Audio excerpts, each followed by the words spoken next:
Welcome to the Restoration Entrepreneurs Podcast. I'm your host, Jack Dennison. Thanks so much for joining me for today's broadcast. I want to introduce to you 5 New Year's resolutions worth keeping. That's right, it's that time of year again when New Year's resolutions are on the top of the mind for most of us. We talk about them, joke about them, set them just for the fun of it, but for the most part, we don't expect to keep any of them. Whether at the new year or any other time of year, it's always timely to set a mid-course correction for our lives. When everything rolls back to zero at the start of a new year, it's actually a good time, as good a time as any, to take stock of the past and look to the future. At the new year, we naturally assess what went well in the past and what we would like to do differently in the next year. If we can actually achieve those course adjustments, our lives and businesses will benefit from the change. For those who need to prime the pump of personal and corporate assessment, here is a good starting point for changes that can contribute a lot to your life and to your business. The first New Year's resolution worth keeping is get more sleep. Don't laugh, I'm serious. You need to get more sleep. You know the studies. You've read the conclusions. 8 hours is a minimum, and some of us require more to run at optimal strength. It's not that we don't believe this. We just don't see how we can pull it off. Our good intentions are stolen by the evening realities, and we pull ourselves out of bed in the morning nearly as tired as when we put ourselves under the sheets. The solution is reverse engineering. What time do you need to be at work? Let's say it's 7 a.m., as it was for me. I needed to arrive just before my crew in order to ensure their dispatch went smoothly and everything was covered.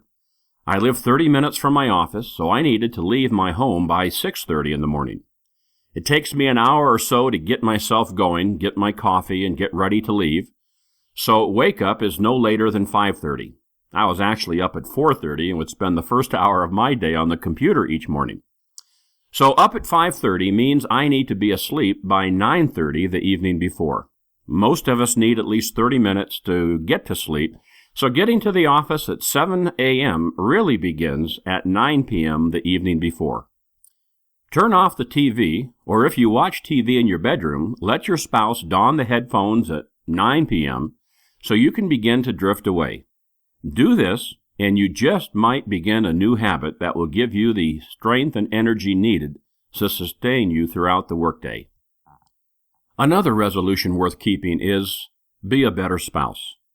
Some of the highest leverage gifts you can give your husband or wife is simply to be present with them in the moment. When you're together, don't keep checking your email. Let the incoming call go to voicemail, and don't talk about all the bad things that occurred during the day. Be present and engaged in the moment together and set aside distractions. What does this do? It improves communication, and it shows that your spouse is important to you. Carve out time for him or her. Give focused attention through questions like, what do you want to do? How can I help you? How are you doing? Each question and response helps you make space for your spouse in your life. Don't talk about all the things that went wrong at the office or in the business. Remember, your spouse only knows the business by what you report about it. If it's all negative, their attitude will be affected by this, and they'll turn negative. Instead, balance your report with optimism and joy. For every problem, share a victory. Keep your perspective in balance. The third resolution is simply to be a better boss. Work on your self-control. Being angry, short-fused, temperamental, aggressive, or other such behaviors are non-productive and hurt the people you work with. Every week, ask each member of your crew how they are doing. Ask if there is anything they feel they want to talk to you about. Invite their openness and conversation. Ask about their family. Remember important events occurring in their lives. Connect with them at a deeper level than just being their employer. Show appreciation and be an encourager. Whenever you can say thank you, do it. When there is something worthy of praise, offer it. If you can say yes, don't say no. A late night out on a job, a quick response to a customer, going the extra mile to satisfy someone deserves the old attaboy. Be lavish with your appreciation for others. The fourth New Year's resolution worth keeping is become more customer-focused in the new year. What do customers want most from you? Your attention. What if you made personal contact with just 3 customers a day by email or phone, simply to identify with the terrible experience their home damage is causing their family? If you have ever been through this personally, you understand how hard the disruption is to family life. Simply call or email and say, "Hi, Mr. Jones, this is Jack Dennison. I'm the owner of ABC Restoration, and I was just thinking about you and your family and thought I would reach out to you. I know this time must be terribly difficult for you, and I just wanted to say how sorry I am that you're facing it.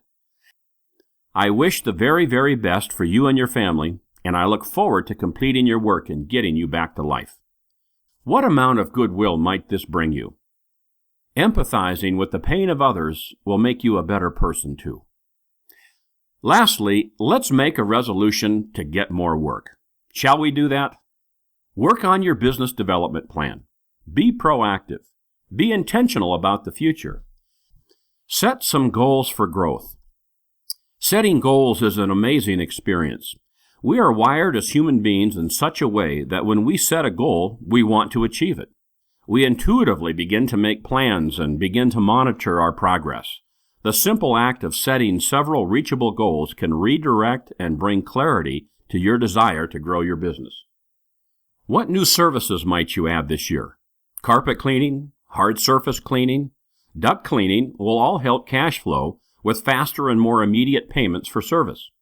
Adding construction services could be a huge game changer for most mitigation-only companies. Have you ever run the numbers on this? Listen to this. You're going to love it.